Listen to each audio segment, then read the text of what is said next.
E aí, galera do oitavo ano, vamos para as correções das nossas atividades. Correções referentes à aula 8, né? Sobre as emancipações na América Latina, a independência, vamos dizer, da América Francesa e Espanhola. Então a questão 1 perguntava: apesar da estrutura atualmente pobre, o Haiti deve sempre se orgulhar, pois a Revolução Haitiana é um marco único para a humanidade. Aí vocês tinham que explicar por quais razões a Revolução Haitiana é um marco para a história da humanidade.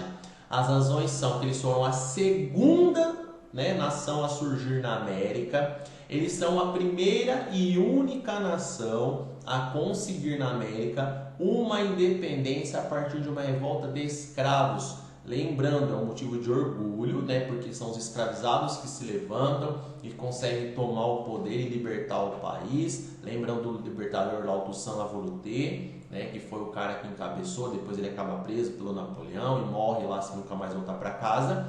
Mas esse é o motivo, que é o primeiro povo afrodescendente a conseguir libertar o seu país. Isso até assustou os outros países, que eles começaram a ficar preocupados de acontecer algo parecido nas outras colônias.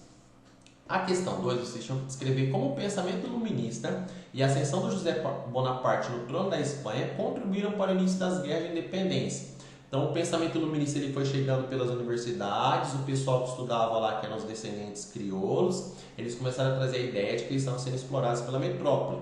Esse sentimento cresceu quando José Bonaparte subiu ao trono e eles tiveram mais liberdade nas colônias, porque não havia mais o rei da Espanha cobrando tantos impostos, Quando o rei Fernando voltou, Fernando VII, eles não quiseram saber de continuar pagando aquela carga excessiva de impostos que eles pagavam antes do José. Então eles decidiram libertar. Havia enfraquecido então durante o período francês, dominando a Espanha, o poder da Espanha nas colônias, e aí com isso eles conseguiram se libertar, porque os crioulos começaram a ver que não era justo só quem tinha nascido na Espanha ter direitos. Eles que nasciam na América, que tinham sangue espanhol, também viam que eles tinham direito. E aí desenvolveu o sentimento nacional e eles lutaram pelas independências.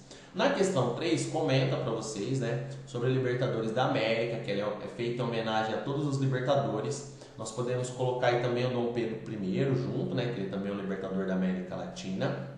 Então o torneio é em homenagem a esses homens. E aí pergunta, quais desses não foi o libertador da América? E tá simples aí pra gente, que é o Robespierre. Robespierre é o cara lá da Revolução Francesa, o líder do período de terror jacobino.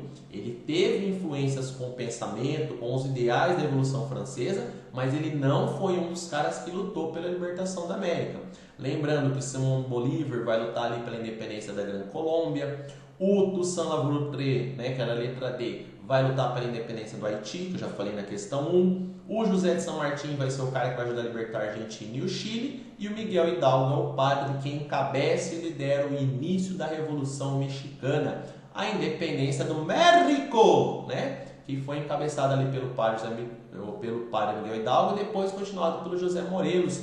Lembra que eles tinham até um lema, A Virgem de Guadalupe nos proteja e morte aos dominadores.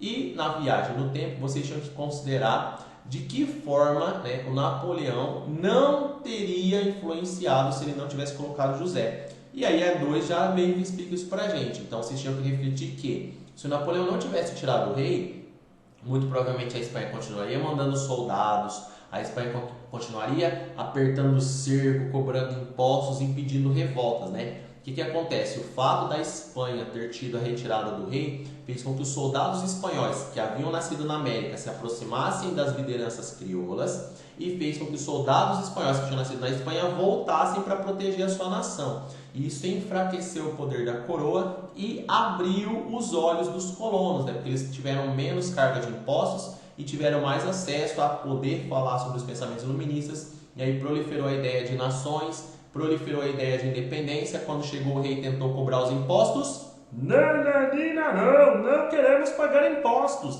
E aí começaram as emancipações, Nós vamos ter o primeiro exemplo dos Estados Unidos lá com a Inglaterra, mas depois eles começam a seguir esse exemplo nas colônias espanholas. Também o exemplo do Haiti, mas é com medo da questão dos escravos, então eles seguem mais só a ideia de lideranças, Infelizmente, a maioria dessas lideranças depois inicia governos centralizadores e até autoritários, mas aconteceram as independências e surgiram as repúblicas, com exceção do Brasil, que foi uma monarquia, tá bom? Então, bons estudos e fiquem bem!